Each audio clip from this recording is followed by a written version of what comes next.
주가가 오르는 건 보통 호재 덕분이잖아요? 그런데 만약에 나쁜 소식 때문에 주가가 100% 넘게 폭등한다면? 이건 좀 이상하죠. 지금부터 온갖 잘못된 이유로 헤드라인을 장식하고 있는 회사, 바로 임팩트 바이오메디컬의 기이한 롤러코스터에 대해 한번 깊이 파헤쳐 보겠습니다. 바로 2026년 3월 초였어요. 임팩트 바이오메디컬, 우리가 IBO라고 부를 이 회사의 주가가요.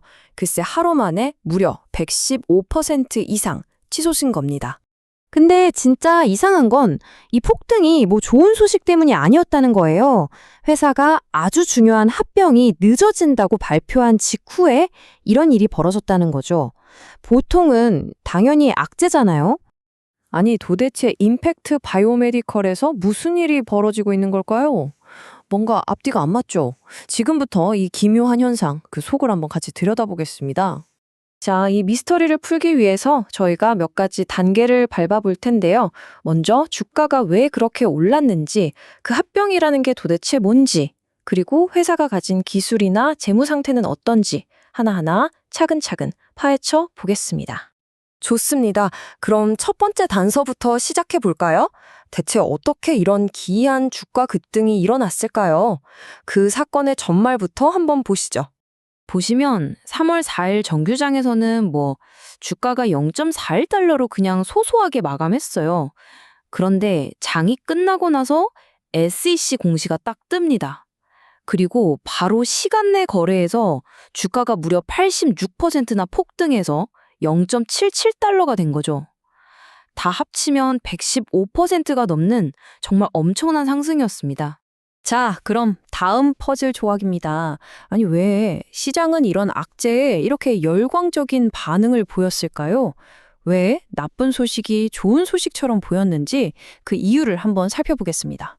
공시 내용을 보면 이래요. 나쁜 소식은 IBO랑 닥터 애슐리스라는 회사의 합병 마감일이 3월 말에서 7월 1일로 미뤄졌다는 겁니다. 지연이죠. 그런데 같은 공시에 좋은 소식처럼 보이는 게 있었어요. 바로 모 회사인 DSS가 재정 지원을 약속했고 주식 교환 조건이 더 구체화됐다는 내용이었죠. 그러니까 투자자들은 이걸 보고 좀 늦어지긴 해도 이 딜 결국엔 되겠구나 이런 확신을 갖게 된 거예요. 바로 그 확신 하나가 합병 성공에 베팅하는 투기적인 매수세를 그냥 폭발시킨 겁니다. 하지만 말이죠.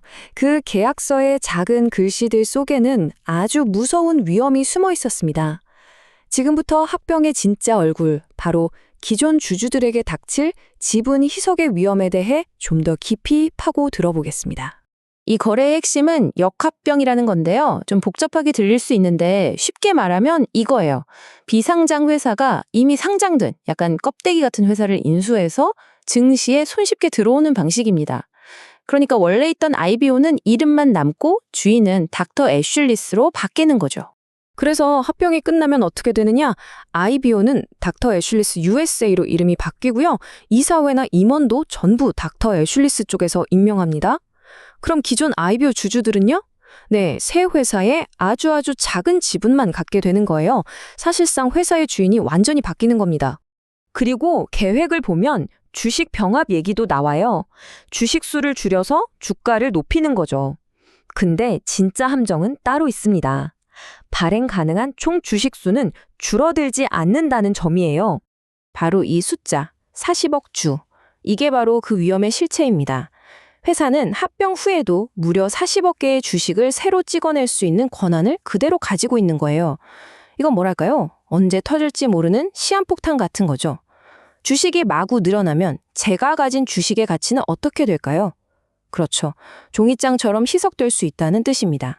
자, 그럼 이런 위험을 감수할 만큼 이 회사의 기술이 대단한 걸까요?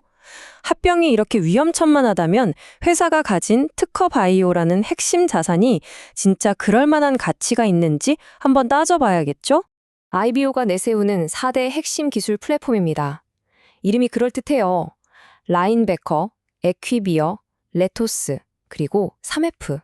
그런데 그 실체를 하나씩 뜯어보면 좀 김이 빠집니다. 항암 기술이라는 라인베커는 아직 동물 실험 단계인 전임상 연구 중이고요. 항바이러스 기술이라는 에퀴비어는 신약이 아니라 그냥 온라인에서 팔 건강 보조식품으로 계획하고 있대요. 나머지도 뭐 파트너링 가능하다는 말뿐이죠. 그러니까 이름은 거창한데 아직 갈 길이 한참 먼 겁니다. 결국 핵심은 이겁니다. 이 회사의 가치라는 게 대부분 아직 제대로 입증되지도 않았고 진짜 의약품으로 나오려면 몇 년이 걸릴지 모르는 그런 과학기술에 기대고 있다는 거죠. 한마디로 잠재력에 모든 걸 건 셈이에요. 자, 이제 이 미스터리의 마지막 조각을 맞춰볼 시간입니다. 그 해답은 회사가 직접 공개한 재무제표, 바로 숫자 속에 숨어 있습니다. 2024년 11월에 CEO는 우리 회사는 강력한 재무 성과를 내고 있다고 주장했어요. 그런데 실제 재무 상태를 볼까요? 지난 12개월간 순이익률이 마이너스 36,000%가 넘습니다. 네, 제가 잘못 읽은 게 아니에요. 표를 보면 더 기가 막힙니다. 지난 1년간 매출이 32,000달러예요. 그런데 순손실은 1,180만 달러입니다. 직원은 딱 2명이고요. 이게 무슨 뜻이냐면 최저임금 받는 직원 1명 연봉보다도 적게 벌면서 손실은 수백만 달러씩 내고 있다는 얘기예요. 이게 강력한 재무 성과일까요? 자, 지금까지 주가 폭등의 이면부터 합병의 함정, 기술의 실체, 그리고 이 믿기 힘든 재무 상태까지 모든 조각을 맞춰봤습니다. 그럼 이 모든 걸 종합했을 때 투자자 입장에서 어떤 결론을 내릴 수 있을까요? 결론적으로 투자자가 알아야 할 핵심 위험은 3가지로 요약됩니다. 첫째, 이 회사는 스스로 돈을 벌 능력이 거의 제로에 가깝습니다.